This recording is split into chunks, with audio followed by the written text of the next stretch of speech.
Video में मैं आपको आईयूबी एंटी टेस्ट की प्रिपरेशन के बारे में बताऊंगा। आपने आईयूबी एंटी टेस्ट की प्रिपरेशन कैसे और कहां से करनी है। सबसे पहले मैं आपको इस वीडियो में आईयूबी नेट टेस्ट सिलेबस के बारे में बताऊंगा। नेट टेस्ट का सिलेबस क्या है और उसमें कौन से टॉपिक शामिल हैं। उसके बाद मैं आपको सैम्पल पेपर के बारे में बताऊंगा कि पेपर में कैसे एमसीक्यूज आएंगे। और लास्ट में मैं आपके साथ बुक शेयर करूँगा जिसमें से आप आईयूबी नेट टेस्ट की तैयारी करेंगे। तो सबसे पहले टेस्ट सिलेबस की बात कर लेते हैं। नेट टेस्ट सिलेबस के अंदर वर्बल रीजनिंग के एमसीक्यूज शामिल होंगे। वर्बल रीजनिंग में इंग्लिश के एमसीक्यूज होते हैं। नेक्स्ट आपका होगा क्वांटिटेटिव रीजनिंग के, उसमें एमसीक्यूज शामिल होंगे। क्वांटिटेटिव रीजनिंग में बेसिक मैथमेटिक्स के एमसीक्यूज होते हैं। नेक्स्ट पोर्शन एनालिटिकल रीजनिंग का होगा, उसमें भी मैथमेटिक्स के क्वेश्चन होते हैं लेकिन वो आईक्यू के रिलेटेड होंगे। नेक्स्ट पोर्शन आपका सब्जेक्टिव पोर्शन होगा, उसमें से आपके सब्जेक्ट्स में से एमसीक्यूज आएंगे जो आपने एफएससी में पढ़े हैं।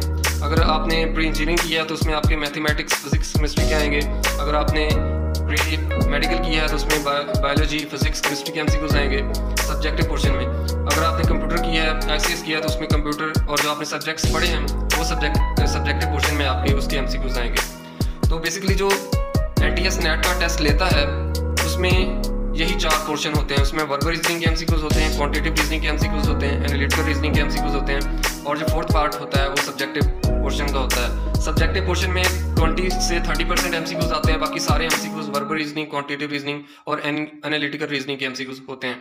अब बहुत से स्टूडेंट्स ये पूछते हैं कि ये इसमें मैथमेटिक पोर्शन क्यों, जो प्री मेडिकल स्टूडेंट्स होते हैं वो पूछते हैं कि इसमें मैथमेटिक पोर्शन है, हमने तो वो पढ़ा नहीं है।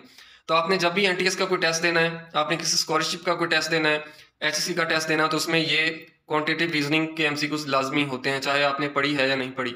इसमें बेसिक मैथमेटिक्स होती है जो आपने मैट्रिक में भी पढ़ी हुई है, तो इसमें टफ क्वेश्चन नहीं होते। जो सब्जेक्टिव पार्ट होता है वो अलग होता है, जो एफएससी के बुक के रिलेटेड क्वेश्चन होते हैं वो सब्जेक्टिव पार्ट में आते हैं। लेकिन जो दूसरा पोर्शन होता है quantitative reasoning, verbal reasoning, analytical reasoning, ये बेसिक क्वेश्चन होते हैं जो हर किसी ने पढ़े होते हैं, तो ये टेस्ट में लाजमी होते हैं। उसके बाद टेस्ट सिलेबस के बाद हम इंडिविजुअली बात कर लेते हैं हर टॉपिक के अंदर कौन से एमसीक्यूज आएंगे। वर्बल रीजनिंग की बात कर लेते हैं। वर्बल रीजनिंग में इंग्लिश के एमसीक्यूज होते हैं। वर्बल रीजनिंग में जो टॉपिक शामिल है उसमें सेंटेंस कंप्लीशन, वोकैबुलरी, रीडिंग